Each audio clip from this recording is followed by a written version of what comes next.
ಇನ್ನ under seat storage ನೋಡೋಣ ಹೆಂಗಿದೆ ಅಂತ. ಈ ಸೀಟ್ ಬಟನ್ ಜೋರಾಗಿ ಪ್ರೆಸ್ ಮಾಡಿದ್ರೆ ಒಂದು ಕ್ಲಿಕ್ ಸೌಂಡ್ ಬರುತ್ತೆ. ಸೊ ಓಪನ್ ಮಾಡಿದ್ರೆ ನಮಗೆ ಒಳ್ಳೆ ಸ್ಪೇಷಿಯಸ್ ಇದೆ ಅಂಡರ್ ಸೀಟ್ ಸ್ಟೋರೇಜ್ ಅಲ್ಲಿ. ಇಲ್ಲಿ ನಮಗೆ ಫ್ಯೂಲ್ ಟ್ಯಾಂಕ್ ಬರೋದ್ರಿಂದ ಜಾಸ್ತಿ ಸಿಗೋದಿಲ್ಲ, ಆದ್ರೂ ಡೈಲಿ ಕಮ್ಯೂಟ್ಗೆ ಆರಾಮಾಗಿ ಹಾಫ್ ಹೆಲ್ಮೆಟ್ ಮತ್ತೆ ಏನಾದ್ರು ಇಡಬೇಕಂದ್ರೆ ಈಸಿಲಿ ಇಡ್ಬೋದು. ಫ್ಯೂಲ್ ಕ್ಯಾಪ್ ಹುಡುಕ್ತಾ ಇರ್ಬೋದು ನೀವು ಎಲ್ಲಿದೆ ಅಂತ. ಸೊ ಒಳಗಡೆ ಕೊಡ್ತೀರಾ, ಆಚೆ ಕೊಟ್ಟಿದ್ದಾರೆ. ಸೊ ಹೇಳ್ಬೇಕಂದ್ರೆ ನಿಮ್ಗೆ ಗೊತ್ತೇ ಆಗೋದಿಲ್ಲ ಆಚೆ ಇದೆ ಅಂತ. ಅದನ್ನ ತೋರಿಸ್ತೀನಿ ಬನ್ನಿ. ನಮ್ಗೆ ಮೇಲೆಗಡೆ ಇಲ್ಲಿ ಸೀಟ್ ಆಪ್ಷನ್ ಕೆಳಗಡೆನೆ ಮೇಲೆ ಫ್ಯೂಲ್ ಅಂತ ಇದೆ, ಅದನ್ನ ಜೋರಾಗಿ ಪ್ರೆಸ್ ಮಾಡಬೇಕು.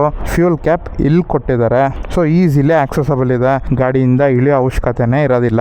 ಇನ್ನ ಫ್ಯೂಲ್ ಕೆಪಾಸಿಟಿ ಬಗ್ಗೆ ಮಾತಾಡೋಂಗಿದ್ರೆ 5.3 ಲೀಟರ್ ಸಿಗುತ್ತೆ. ಇನ್ನ ಮೈಲೇಜ್ ನೋಡೋಂಗಿದ್ರೆ ನಮ್ಗೆ 45 ಇಂದ 47 ಕೊಡ್ತಿದೆ. 46 ಅಂತ ಆವರೇಜ್ ಇಟ್ಕೊಂಡ್ರು ಫುಲ್ ಟ್ಯಾಂಕ್ ಮಾಡಿದ್ರೆ ನಮ್ಗೆ ಟೋಟಲ್ ಆಗಿ 243 ಕಿಲೋಮೀಟರ್ಸ್ ಬರುತ್ತೆ. ಸೊ ಒಳ್ಳೆ ಮೈಲೇಜ್ ಮತ್ತೆ ರೇಂಜ್ ಕೊಟ್ಟಿದ್ದಾರೆ. 125 ಇಂಜಿನ್ ಆಗಿರೋದ್ರಿಂದ ನಮ್ಗೆ ಒಳ್ಳೆ ಪವರ್ ಇರುತ್ತೆ.